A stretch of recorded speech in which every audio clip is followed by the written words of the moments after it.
All right, so here's the teaser. This is the teaser. Well, they did it again. Paramount did it again. Pause. They figured out a way how to keep screwing over Jazz. Pause. That ain't Jazz in the damn trailer. That's...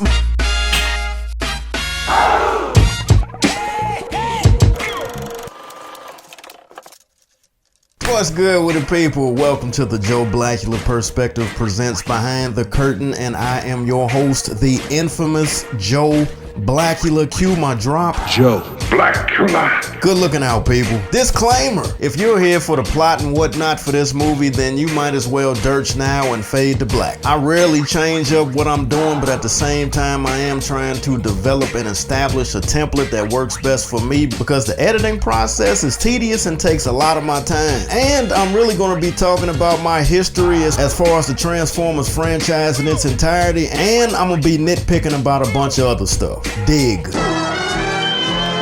Now, Transformers Rise of the Beasts was released in theaters on Friday, June 9th, 2023, rated PG-13, and clocked in at a total of 2 hours and 7 minutes. And those 2 hours and 7 minutes went by kind of swift. This movie features Anthony Ramos as Noah. I had never seen this young brother before, but he did a great job as a lead character. My buddy Dominique Fishback from Judas and the Black Messiah. I did not finish that Amazon Prime mini-series that she had. Swarm? Yeah, nah, I bailed on that one after episode 2 because I know when things are not meant for me. Directed by brother Stephen Caple Jr., who directed Creed 2 in 2016, which I'm thinking he is the reason why this movie is the blackest Transformers out of the history of the franchise. And of course, the main stars, the Transformers, goddamn.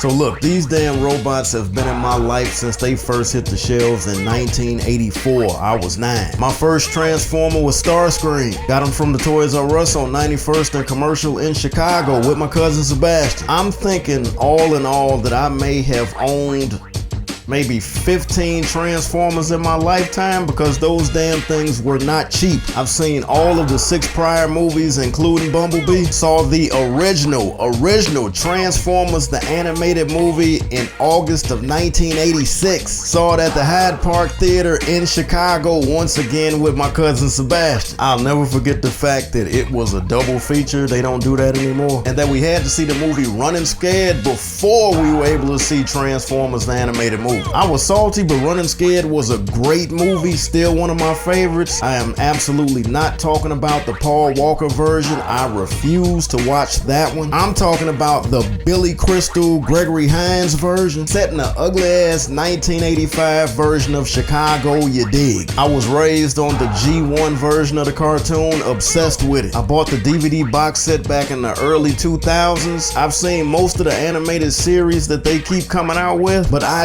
definitely was a fan of the Transformers Beast Wars series, which is where the Maximo Transformers came from. I think that was like 98, 99.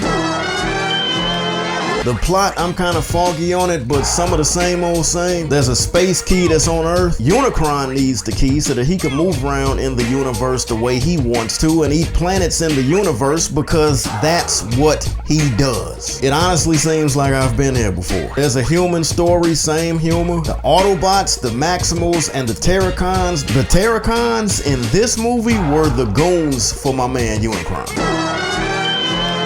Let me tell you something about Unicron. This dude has been running shit since the original Transformers, the animated movie, and ain't ever gave up the title. He is the Debo of the Transformers canon. He is the ever-present Galactus in the Transformers universe. Just Google Galactus. He is a god. Yeah, I said it. He is a planet-eating god. Not only can he eat your planet, if you're on his team, he can give you a complete makeover and rebrand you at the same time. Remember Megatron? You sure as hell better remember Megatron. Remember Galvatron? Same dude. Did you know that? Unicron did that.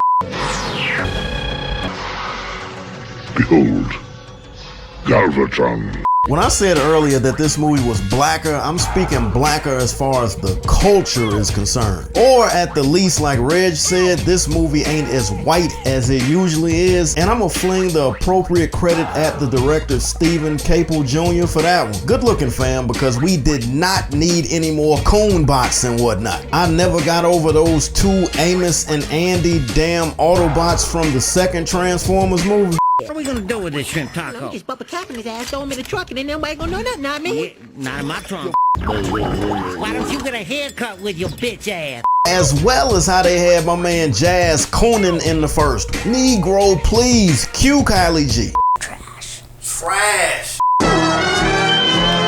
Shout out to my man's Darius McCrary for playing Jazz's voice in the 2007 Transformers release. But now, we are now 2 for 2 with Jazz. They just keep figuring out ways how to screw over the black man. What exactly do I mean by that? So in the first Transformers movie in 2007, this movie was a big damn deal. Been waiting all my life to see something like that. So I ain't tripped too much when they opted to have Prowl, who's an Autobot police car. They changed his name to Barricade and made him a damn Decepticon. Nah, bullshit, I ain't like that. Devastator, one of the dopest Transformers. They made him into a tank the first time around. Then, not only did they make Bumblebee a Camaro instead of a V-Dub, I really ain't trip on that one too tough. They made Megatron a damn alien spaceship. Okay, cause the whole physics of the gun thing would have been weird, so I can understand that. Shut the fuck up! You're right, cause I'ma just have to do a whole video on how Michael Bay screwed over that whole first crop, and I'm gonna have to dedicate an entire review for the Transformers the animated movie as well. But in the 2007 Transformers movie, they turned Jazz into a Pontiac whatever the hell, and had my man backspinning into a damn B-boy stance. That was an insult to my entire childhood, because all of us that are in the know that Jazz is a Porsche 911. Okay, thank you Hollywood for giving us back Jazz. But then guess what these rat bastards up and did? Spoiler alert, they decided to make that Porsche 911 into Mirage. So we've gone from a spoiler alert to a really fam moment. Really fam, y'all have gone entirely too far. Once again, for us nerds in the know, Mirage was a goddamn Formula One race car, royal blue and white. He had like a weird uppity monarchy type accent happening. Nothing cool about that character at all, and you decide to make him into Jazz. Riddle me this though, why? Just know that I know damn well that I ain't the only one who hates the way y'all keep screwing over Jazz. I mean, fam, come on. It ain't like that we got that many black Transformers that we can claim. Off the top of my head, Blaster, the damn boombox. That was semi-racist. I mean, why not have a transforming shell toe Adidas or a transforming watermelon while you at it? But Blaster the boombox, it was the 80s, he was a toy, I ain't give a shit. Rumble and Frenzy, I don't know what their nationality is, they ain't black, but I guarantee you that those two, Rumble and Frenzy, were East Coast based. And then there's Jazz, voiced by Scatman Carruthers. Please check out his IMDb. I knew him mainly from Sanford and Son, Silver Streak, Hong Kong Phooey, and The Shining. Yeah, Hong Kong Phooey, look that up on YouTube. But Jazz, come on bruh, how dope was that? And y'all make him into a Pontiac whatever the hell. And then you turn him into Mirage. But Square Biz though, someone doing an impression of Scatman Carruthers nowadays would have pissed me off. Unless that they cast a voice, a black voice that we all know, like 50 or Dr. Dre. I don't listen to a lot of that shit, but I'm not hating on it. CeeLo Green. I was sitting there listening to, I said, damn, somebody sounds cool as a Hell no, that'd been suspect and borderline coonish. Or Rick Ross, dig that. Now done been places where they take your belts, so you gotta grab your damn belt loop hoping they don't rape your ass. Sam Jackson maybe, fuck you Megatron. and as usual, my bro Reg brought me to a sense of clarity that if they stayed true to Mirage, yeah, that wouldn't have worked, because how would that would have looked a damn Formula One race car driving through Brooklyn? Let's talk about what was dope. Besides all of the CGI and whatnot, this movie takes place in the summer of 1994. They show a quick clip of OJ on a monitor. I think mentioned him on a news clip in a background scene. I was 20 at the time, worked for a marketing agency known as Strategic Radio Research. It was on Lake and Wabash. I don't care. And I remember the music of that summer vividly. Outkast, Southern Playalistic Cadillac music, Black Moon, Enter the Stage, Big, Ready to Die, Nas, Illmatic, and Wu-Tang with Enter the 36 Chambers. So rightfully so, Cream kicks the movie off with a push-in shot of the Wu W logo on Noah's wall. The movie had several tracks that fit the time period for the scenes that they were in. Spoiler alert! But the way that they, damn. Okay, I'm gonna say this. LL, Mama Said Knock You Out, and Bumblebee jumping out the damn plane. I damn near threw my $7 Starbucks mocha frap in the third row when that scene happened. That was just dope as hell. Back to the music real quick though. I appreciate how the music was added, but if you're gonna stay true to the time, then you better stay true to the time. Hypnotized from Big came out on March 4th, 97. Not the summer of 94. Waterfalls from TLC came out on May 22nd, 1995. Not the summer of 94. I'm just saying, some of us, that ain't gonna get past, you dig. Nerd alert! So in the Transformers, the animated movie from 1986, Unicron had this theme music that played when he first showed up.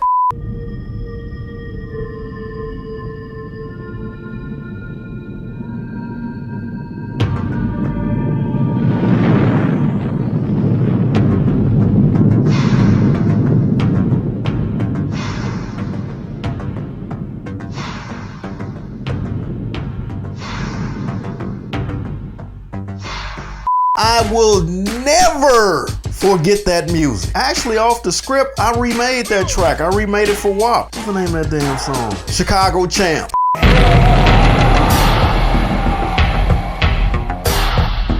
Why throw away your life so recklessly? I, Optimus Prime. I got better things to do tonight than die. Champ is here. Roll out. I remade that track for WAP. Anyway, arranger Vince DiCola, he created Unicron's theme and he did the entire score for the Transformers, the animated movie in 1986 that I keep talking about. So there's a scene in this movie, Transformers Rise of the Beasts, when Unicron first shows up. And I'm telling you, I heard the same damn theme music that Vince DiCola did. Damn what you saying, I know what the hell I heard. I just need the confirmation. Sidebar, so Vince DiCola also did the entire score for the movie Rocky IV as well. And listen to how Unicron's theme is damn near the same as Drago's theme.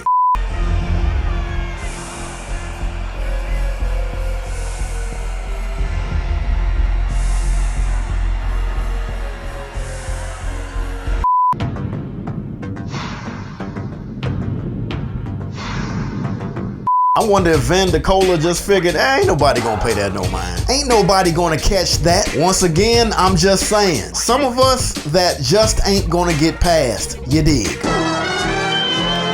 There wasn't that many heavy scenes in this movie because the franchise just ain't built for that. But I thought that Noah's storyline was heavy about his responsibility to his little brother. Choices sometimes that you have to make as a man and whatnot. Yeah, that was heavy. Noah's storyline definitely had more weight than that damn Sam Witwicky storyline and whatever the hell was going on between Mark Wahlberg and his daughter. Failed to mention, our Latino family was finally represented by the Autobot Wheeljack. I don't remember whether or not they actually said Wheeljack's name in the movie, but that definitely was an honored Transformer. Wheeljack was actually the brains of the Transformers G1 Autobot situation. Yeah, dude was smart. Noah's character had this back and forth scene with Wheeljack because Noah detected Wheeljack's accent and Wheeljack hit him with the what accent? I mean, because Wheeljack sounded like he was of some type of Latin descent. Then they had this slight convo about racism, which I thought could have been a slight dig at Michael Bay for that that shit show that he did with those coon bots, or it could have been Michael Bay for trolling back at us for raising all that hell about how bogus those coon bots were. I also seriously believe that Wheeljack had some gazelles on. Not gazelles, gazelles. The gazelles with a G were the bootleg frames when I was coming up. All they would have needed to have done next was to have taken his V-dub emblem on his chest